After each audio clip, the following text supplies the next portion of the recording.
Bismillahirrahmanirrahim. Assalamualaikum warahmatullahi wabarakatuh. Alhamdulillahirabbil alamin. Asyhadu an la ilaha illallah wa asyhadu anna Muhammadan abduhu wa rasuluh. Allahumma shalli ala Muhammadin wa ala alihi wa sahbihi ajmain. Wabarakatuh. Pelajaran kita malam ini adalah akidah atau tentang iman. Maka manusia itu tergantung dari mengerti atau tidaknya terhadap faidah atau kegunaan iman atau buah daripada iman. Kata beliau di sini, fa inna ma'rifata, sesungguhnya mengerti bahwa idal iman atau fawaidil iman, tentang faidah-faidah keimanan, wa thamaratihi, dan buah-buah keimanan, min akbarid dawa'i ila tazawudi minhu, termasuk paling besarnya pendorong atau yang membangkitkan, yang mengajak seseorang untuk menambah keimanan. Artinya karena mengerti rasanya atau mengerti faidah atau buah dari keimanan berupa ketenangan hidup, kebahagiaan hidup di dunia ini, maka orang itu akan berusaha untuk menambah. Kalau tidak merasakan manisnya iman, orang itu tidak akan berusaha untuk menambah keimanan. Yang lalu sudah dibahas tentang pentingnya iman. Maka di sini akan saya bacakan sedikit dari buah keimanan. Kata beliau, "Tsumma syara'a rahimahullah fi dzikrin tafasilin. Fi dzikri tafasili thamaratil iman wa fawaidihi." Di antara buah iman dan faedah iman, awalan, yang pertama, annahu, bahwa iman itu sababun ridallah. Iman itu menjadi sebab ridho Allah Azza wa Jal. Alladhi huwa akbaru syai'in, dan ini merupakan paling besarnya manfaat atau paling besarnya faidah, paling besarnya kegunaan iman adalah menyebabkan perbuatan itu diridhoi oleh Allah Azza wa Jal. Baik itu perbuatan sehari-hari ataupun ibadah sekalipun. Misalnya kita ngaji, ini kan juga perintah ibadah. Atau orang itu sholat, akan diridhoi oleh Allah sholat itu, ibadah itu, kalau didasarkan pada iman. Karena iman itu merupakan ruhnya daripada ibadah.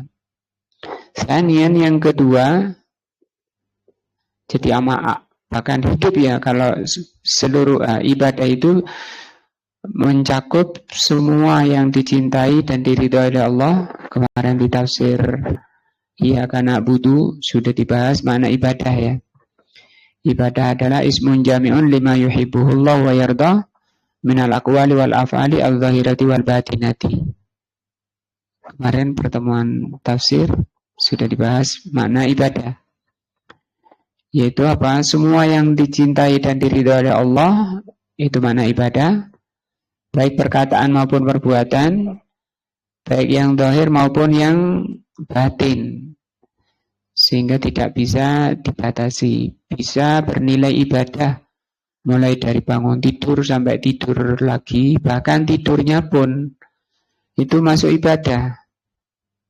Ketika tidurnya karena kecapean, karena untuk istirahat, untuk mengumpulkan tenaga lagi supaya bisa menambah kebaikan-kebaikan, maka tidurnya ibadah dan diridhai oleh Allah. Tapi itu amalan hati, sehingga tidurnya pun ada jiwanya, ada ruhnya. Sanian, yang kedua, anna thawabal akhirati, bahwa pahala akhirat atau balasan akhirat, waduhulal jannata atau waduhulal jannati, dan masuknya seseorang ke surga, watana'umi atau watana'uma binaimiha, dan seseorang menikmati kenikmatan-kenikmatan surga, wan najata minan nar, dan seseorang selamat dari neraka, wa iqabiha, dan siksa neraka, innama yakunu bil iman. Itu disebabkan karena iman. Kalau nggak ada iman, nggak bisa seorang selamat di akhirat, nggak bisa masuk surga. Sadisan, yang ketiga, buah iman, anallaha yudafi'u 'anil ladzina amanu, Allah membela terhadap orang-orang yang beriman. Jadi dijaga, dibela dari yang membahayakan dunia maupun akhiratnya. Wa yadfa'u anhum syururad dunya, Allah akan jaga orang beriman itu dari kejelekan-kejelekan dunia, wal akhirah, dan kejelekan-kejelekan akhirat. Tentu setiap kita inginnya seperti itu, ingin selamat di dunia dan akhirat. Inginnya di dunia itu hasanah, di akhirat hasanah. Sebagaimana yang sering kita baca doanya, Rabbana atina fid dunya hasanah wa fil akhirati hasanah. Rabi'an, yang keempat, anallahu wa'adal mu'minina al-qa'imina bil iman haqiqatan bin nasri wat ta'bid atau wat ta'yid. Nah, bahwa Allah Subhanahu wa taala berjanji terhadap orang yang beriman itu untuk menolong. Kalau tadi membela, melindungi. Yang ketiga, yang keempat ini membela atau menolong. Ta'yid itu membela, an-nasri itu menolongnya. Dan kalau orang tidak ditolong oleh Allah, pasti dalam kebinasaan. Orang bisa selamat kalau ditolong oleh Allah Azza wa Jalla. Khamisan, yang kelima, annal hidayata minallah lil ilmi wal amal wa li ma'rifatil haq wa sulukihi ya bihasbil iman. Kelima, hidayah dari Allah berupa ilmu, amal, mengerti kebenaran, bisa menjalani kebenaran, tergantung tingkat keimanannya. Hidayah itu bertingkat, ilmu itu juga bertingkat. Nah, itu tergantung keimanannya. Dapat satu ilmu kemudian diamalkan, itu namanya barokah, dan akan membuahkan keimanan, keyakinan yang lebih dalam lagi. Ini 5 dulu manfaat iman, karena agak banyak insya Allah kita baca pertemuan akidah berikutnya. Kita kembali ke pelajaran akidah. Kitab Ushulus Tsalatshah yang kita bahas, kitab keimanan yang paling mendasar, membahas tentang 3 dasar pokok. Menjadi 3 dasar ini harus menjadi pola pikir, dasar pikir setiap muslim selama hidup di dunia. Karena nanti ketika selesai di dunia akan menghadapi ujian di alam kubur, ujian terakhirnya. Pertanyaannya ya 3 ini. Man rabbuka wa ma dinuka wa man nabiyuka. Nah, yang lalu sudah dibahas tentang 4 kewajiban muslim pada Islamnya, agar supaya Islamnya benar-benar menyelamatkan pemeluknya. Artinya mengaku Islam tapi tidak menjalankan kewajibannya, maka tidak bisa menyelamatkan. Nah, yang lalu sudah dibahas ada 4 kewajiban. Yang pertama berilmu atau mempelajari, yang kedua mengamalkan, yang ketiga berdakwah, yang keempat bersabar. Wa dalilu qauluhu ta'ala, dalil dari 4 kewajiban ini adalah firman Allah Ta'ala, wal asri. Jadi beliau kalau Ini para ulama seperti ini kalau nulis. Ini kan tulisan buku kitab ya. Jadi tidak dimulai dari apa? A'udzubillah, tidak dimulai dari bismillah. Jadi langsung karena menjelaskan dalil saja. Dan kita bacanya tidak perlu pakai tajwid. Misalnya wal asri innal insana lafi khusr. Nggak perlu seperti itu. Baca aja biasa karena ini dalil kita bukan untuk kiroah. Nah, baru dipakai ilmu tajwid itu kalau kiroah atau niatnya membaca Al-Quran. Dalilnya adalah wal asri, demi masa, innal insana, sesungguhnya manusia, dan kita ini manusia, lafi husrin, berada dalam kerugian atau pasti berada dalam kerugian. Di sini ada 3 penguat. Innanya artinya sesungguhnya. Ini pertama. Lamnya ini lam taukid. Artinya menunjukkan pasti. Sesungguhnya manusia itu pasti dalam ini juga menguatkan. Sesungguhnya manusia itu pasti dalam kerugian, dalam ancaman neraka. Semuanya, kecuali yang dikecualikan oleh Allah. Siapa saja orang yang memiliki 4 sifat yang Allah terangkan di ayat ini, baru keluar dari pengecualian. Dan namanya pengecualian itu sedikit. Bapak-bapak berdiri ya, kecuali Ali. Itu kan sedikit kecuali. Ibu-ibu duduk ya, kecuali Fatimah. Fatimah saja yang berdiri. Artinya kaidahnya namanya kecuali itu sedikit. Di sini juga illal ladzina amanu. Pertama, yang tidak merugi itu orang yang beriman, wa amilus sholihati, kemudian beramal soleh, kemudian watawasau bil haqi, kemudian berdakwah, menyampaikan saling menasihati dalam kebenaran, watawasau bisabri, dan saling menasihati dalam kesabaran. Kita lihat penjelasan dari Syekh Ibnu Utsaimin rahimahullah.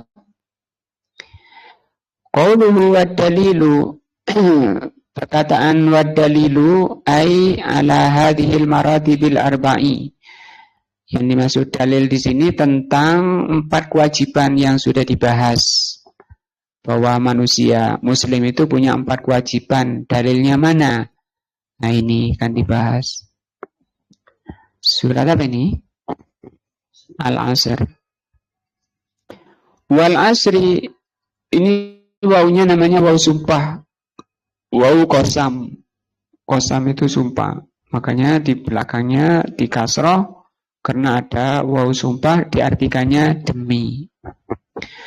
Aqsamallahu azza wa jal, Allah bersumpah fi hadhihi surati, di surat ini, bil asri, dengan al-asr. Ini bukan asar itu ya, duhur asar, bukan itu. Alladhi huwa, apa itu asar? Huwa ad-dahru. Dahru itu masa. Apa itu masa? Wa huwa mahallul hawadis. Masa itu adalah tempat kejadian atau tempat perbuatan. Asar itu apa? Waktu. Waktu itu apa? Tempat perbuatan. Min khairin wa syarrin. Dan perbuatan itu ada 2. Bisa perbuatan baik atau perbuatan jelek. Fa'aqsamallahu azza wa jal bihi, maka Allah bersumpah dengannya. Ala annal insan, bahwa sesungguhnya manusia, kullal insan, semuanya, fi husrin, dalam kerugian. Illa manittasafa bihadhi sifatil arba'i, kecuali orang-orang yang mensifati dirinya dengan 4 sifat ini. Makanya sangat jelas ya, ayat ini sangat jelas bahwa setiap manusia itu bahan bakar neraka itu, kecuali yang memiliki 4 sifat. Nah, Padahal keinginan setiap manusia ingin selamat. Tidak ada yang kepingin di neraka, itu tidak ada. Selama dia sehat itu tidak ada. Tapi untuk mensifati dirinya dengan 4 sifat yang menyebabkan orang itu selamat, itu yang berat. Itu yang jarang. Jarang sekali, kata Rasul SAW. Nanti Nabi Adam diperintah oleh Allah, wahai Adam, masukkan delegasimu ke neraka. Siapa ya Allah? Dari 1000 keturunanmu, 999 itu di neraka. Kenapa? Karena mereka tidak mensifati dirinya dengan 4 sifat ini. Yang pertama apa? Al-iman, beriman. Ini pokoknya ya. Wal amalus saleh, amal saleh. Wa tawasaw bil haq, saling menasihati dalam kebaikan. Wa tawasaw bis sabri, dan yang keempat saling menasihati dalam kesabaran. Nah, qala al-Imam Ibnu Qayyim rahimahullah, berkata al-Imam Ibnu Qayyim, jihadun nafsi arba'al maratibi, memerangi nafsu supaya selamat itu dengan 4 tingkatan, 4 cara. Jadi cara menyelamatkan diri, atau yang disebut dengan jihadun nafsi, upaya, usaha menyelamatkan diri, itu dengan 4 cara. Bahasanya beliau jihadun nafsi. Jihadun nafsi ini memang jihad paling besar dan paling utama. Karena jihad itu pertama melawan nafsunya, kedua melawan orang kafir, yang ketiga melawan orang mujrimin dan munafikin. Itu 3. Tapi yang terbesar, yang terpenting itu ini. Artinya apa terpenting? Orang itu tidak akan mau, tidak akan berani melawan orang kafir kalau belum mampu memerangi nafsunya. Sehingga Rasulullah SAW bersabda, al-jihadu, jihad itu apa? Jihadun nafsi, atau man jahada nafsahu, orang yang memerangi nafsunya. Man jahada nafsahu, orang yang memerangi nafsunya. Di mana nafsunya? Di dalam diri kita. Apa sih nafsu? Nafsu itu penghalang manusia menuju Allah. Setiap kita kalau ditanya ingin berjalan menuju Allah dengan selamat, tapi di sana banyak rintangan. Apa itu? Nafsu. Nafsu itu apa? Penghalang. Allah berfirman, inna nafsa la'ammaratun bisu. Nafsu itu selalu, senantiasa menyuruh manusia berbuat jelek. Tidak ada di Al-Quran, hadis itu memuji-muji nafsu, itu tidak ada. Nah, baru nafsu kalau sudah dikendalikan, ditundukkan, sudah tenang bersama agama Allah, itu namanya nafsu yang tenang. Ya ayyatuhan nafsul mutmainnah, irji'i ila rabbiki radiyatan mardiyah. Wahai jiwa yang sudah tenang. Artinya sudah tidak gejolak lagi. Bisa, apa bisa? Bisa dengan diperangi, ditundukkan. Karena ini juga maunya menguasai kita, mau menundukkan kita. Maka manusia itu cuma 2.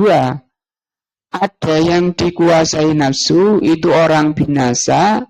Yang kedua, ada orang yang menguasai nafsu, itu orang bahagia. Bagaimana menguasai nafsu? Ya diperangi nafsunya. Jangan dipercaya, jangan dituruti. Bagaimana itu? Dengan 4 cara, kata Imam Ibnul Qayyim rahimahullahu ta'ala. Ihdaha, yang pertama, an yujahidaha, diperangi nafsunya, diajak nafsunya, diseret, dipaksa, ala ta'allumil huda, untuk mempelajari al-huda. Huda itu ilmu nafi, ilmu yang bermanfaat, Al-Quran dan As-Sunnah. Kan jarang orang yang mau ngaji, taklim itu jarang. 1001 dari muslimin yang gelem mau ngaji. Kenapa? Nafsunya bilang gak usah wis. Paling kita ya selamat. Nah itu kan nafsu yang bilang. Wa dinil haqi, dan mempelajari agama yang benar.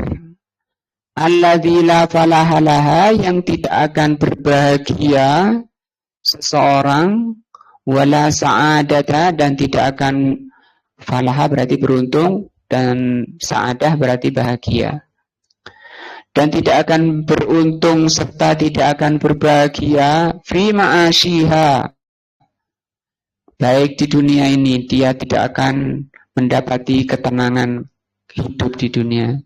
Hidupnya diliputi kegelisahan, keresahan. Walaupun hartanya melimpah. Allah berfirman, faman a'radu an dzikri, barang siapa berpaling dari Al-Qur'an, fa inna lahu ma'isyatan dongka, maka dia akan mengalami kehidupan yang gelisah, resah. Itu Allah yang berfirman. Kalau kita lihat orang-orang yang tidur di pantai-pantai, di gua-gua, nggak kerasan, padahal di rumahnya sudah apa yang dimaukan ada, tapi nggak tenang, nggak kerasan. Nah, nggak ada ketenangan di puncak kemewahan dunianya.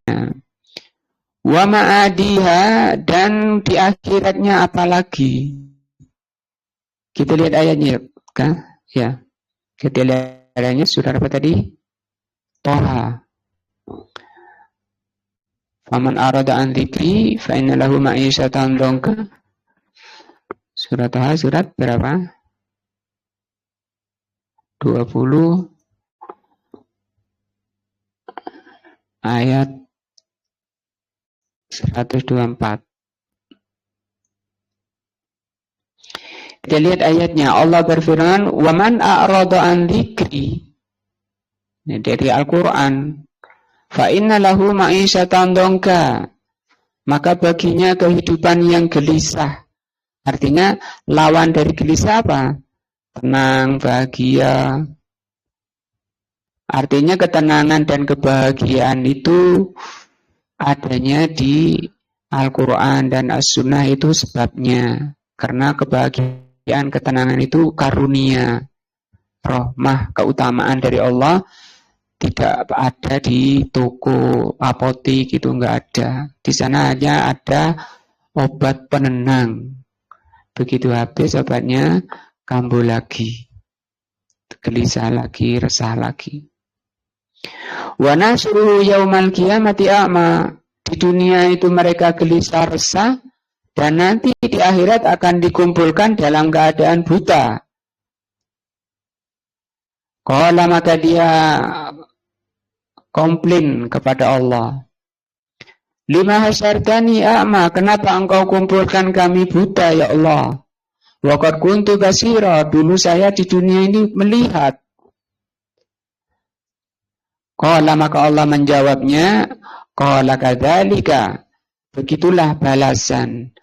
Atatka ayatuna, telah aku sampaikan, aku datangkan pada kalian ayat-ayat kami, Al-Quran, fanasitaha, tapi kamu lupakan, kamu lalaikan, tidak dijalankan kewajibannya, tidak mau mempelajari, tidak mau membacanya, mengamalkan apalagi, mengimani apalagi. Wakadzalikal yauma tunsa, maka balasannya pada hari ini kamu dilupakan, nauzubillah. Nah, jadi bukan enak-enak nggak ngaji di dunia itu. Sebentar lagi, atau hidup di dunia sebentar. Nah, maka bersabarlah, bersyukurlah kepada Allah ditakdirkan bisa ngaji. Tanian, yang pertama apa tadi? Mengajak, memaksa nafsunya untuk mau belajar. Nah, jangan banyak alasan. Waduh, saya masih anu. Itu banyak alasan namanya. Kecuali memang darurat, aku tak dengerin rekamannya saja misalnya. Nanti aku dengerin rekamannya, itu masih mending. Yang penting ini tadi, tahu bahwa dirinya ini, bahwa agama Allah itu menjadi penentu nasib dirinya dunia dan akhirat. Saniyatun yang kedua, an yujahidaha, memaksa nafsunya alal amal, untuk beramal, ba'da ilmihi, setelah mempelajari. Ngaji saja itu sudah banyak yang malas, apalagi beramal. Ngaji itu juga berat, apalagi nanti mengamalkannya. Nah, jadi artinya nafsu itu memang maunya santai-santai, nggak mau ngaji, nggak mau beramal. Nah, artinya sudah, nafsu itu musuh, merusak. Nah, satu yang ketiga, an yujahidaha, memerangi nafsunya ala da'wati ilaihi, memerangi nafsunya untuk berdakwah, mengajak yang lain. Nah, jangan nanti dibenci orang kalau berdakwah, itu dimusuhi orang. Nah, itu nafsu. Terus ya diamlah, biarkan orang mau gini mau itu, urusannya. Toh dia yang dibakar, dia yang berdosa. Ini namanya cuek, ya. Nggak boleh seperti itu. Kewajiban kita mempelajari, mengamalkan, mendakwahkan. Wa ta'limihi, mengajarkan man la ya'lamuhu, orang yang belum tahu. Ar-rabi'atu yang keempat, an yujahidaha, menyeru nafsunya, mengajak nafsunya ala sabri, untuk bersabar. Nah, nafsu itu enggak mau sabar. Ala masyaqid dakwah, menghadapi beratnya dakwah ilallah, beratnya dakwah kepada Allah. Wa adzal khalqi, dan gangguan manusia. Wa an yatahammala dzalika kulluhu lillah, dia tanggung beratnya dakwah itu ikhlas karena Allah Azza wa Jalla. Fa idza istakmala hadhil maratib al arba'a, kalau orang itu mampu menyempurnakan empat urutan ini, sara minar rabbaniyin, berarti dia termasuk orang yang rabbaniyin, orang yang tunduk kepada Allah Azza wa Jalla. Wallahu Azza wa Jalla, maka Allah Azza wa Jalla aksama, bersumpah, fi hadhihi surati, di surat ini, bil asri, dengan al-asr, ala anna kulla insanin, bahwa semua manusia, bahwa fi khaibatin wa khusrin, semua manusia itu dalam ancaman kebinasaan, dalam ancaman neraka. Mahma katsura maluhu wa waladuhu, sebanyak apapun hartanya, sebanyak apapun anaknya, wa azuma qadaruhu, dan sebesar apapun jabatannya, tingkatannya, wa syarafuhu, dan kemuliaannya di dunia, orang terpandang di dunia, orang nomor 1 di dunia, pasti mereka dalam kebinasaan, bahan bakar neraka semuanya. Illa, kecuali man jama'a hadhil awsafil arba'i, kecuali kalau dia mau mengumpulkan 4 sifat ini. Ahaduha, yang pertama, al-iman. Pertama, 4 sifat yang harus dimiliki, beriman. Beriman tentang apa? Wa yasmulu kullama yuqarribu ilallah, mengimani segala sesuatu yang dapat mendekatkan diri kepada Allah, bahwa ini bisa mendekatkan diri kepada Allah. Min i'tiqadin sahih, berupa keyakinan-keyakinan yang benar, karena akidah atau keyakinan itu banyak yang salah, banyak yang enggak benar. Nah, wa ilmin nafi'in, dan ilmu yang bermanfaat. Al-Quran itu ilmu yang bermanfaat asalkan difahami dengan pemahaman standarnya. Siapa standar pemahaman? Rasulullah dan sahabat. Itu standarnya, itu dokternya. Karena Al-Quran itu kayak obat. Allah mengatakan Al-Quran syifa, Al-Quran itu obat. Tapi orang nggak bisa misalnya sakit apa, lagi ngeluh sakit, langsung ke apotik. Langsung ke apotik nggak bisa. Saya beli obat padahal dia sakit perut, saya beli bodrek. Loh, sakit perut kok beli bodrek? Kan obat. Nggak bisa. Harus datang ke dokternya dulu. Sakit apa, Pak? Sakit kepala.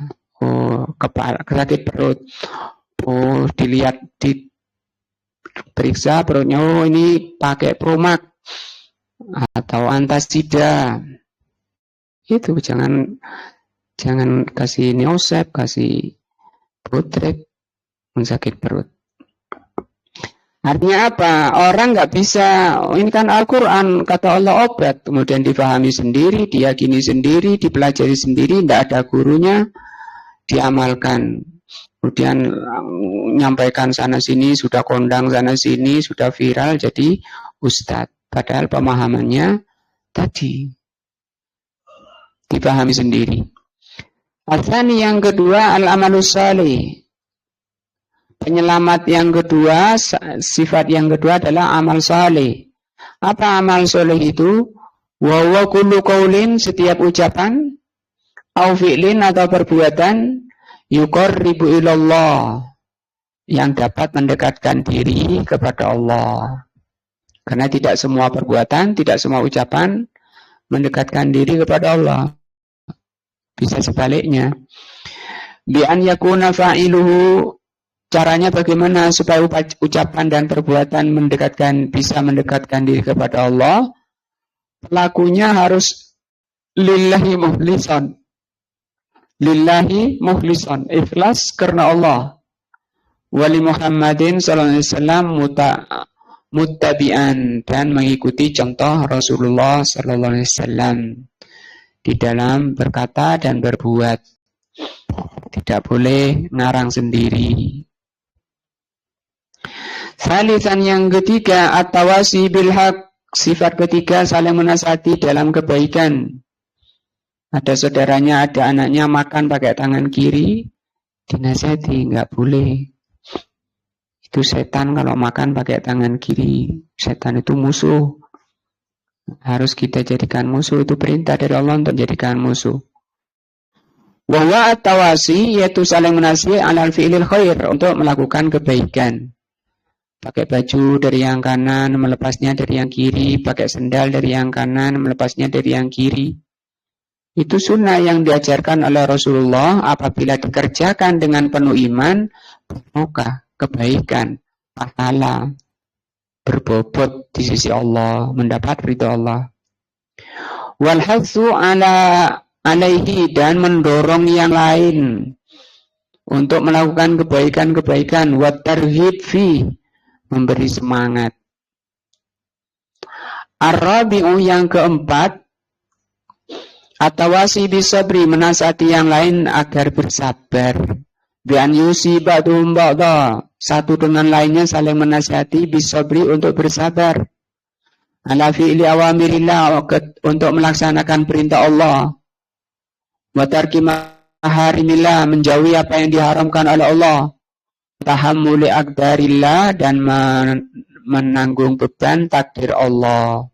Jadi orang miskin, jadi orang apa yang takdir-takdir tidak enak itu sabar. Nah, wa tawasi bil haq wa tawasi bis sabri yatadammani al amru bil ma'ruf wan nahyi 'anil munkar. Nah, tawasi bil haq itu maksudnya saling menasihati untuk bersabar ketika melaksanakan amar ma'ruf nahi mungkar. Alladaini bihima qawamul ummah, yang dengan amar ma'ruf nahi mungkar ini menjadi tonggak penegak umat. Artinya umat itu akan binasa, dibinasakan oleh Allah ketika tidak ada amar ma'ruf nahi mungkar. Kesolehan seseorang tidak bisa menghalangi bencana, musibah. Nah, sampai kata Aisyah, ya Rasul, padahal di situ banyak orang solehnya.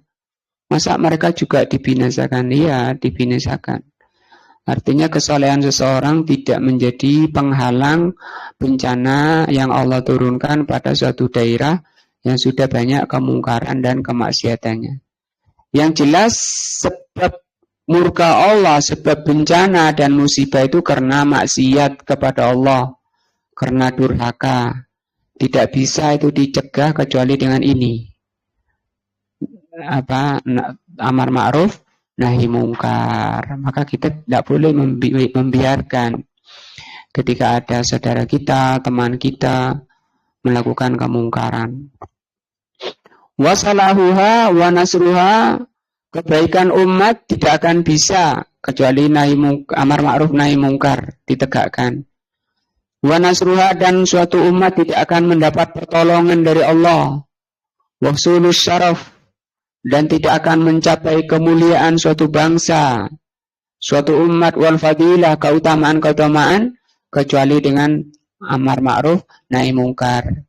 Sebagaimana firman-Nya, kuntum khaira ummatin, kalian itu umat terbaik, uhrijat linnasi, yang dikeluarkan untuk manusia.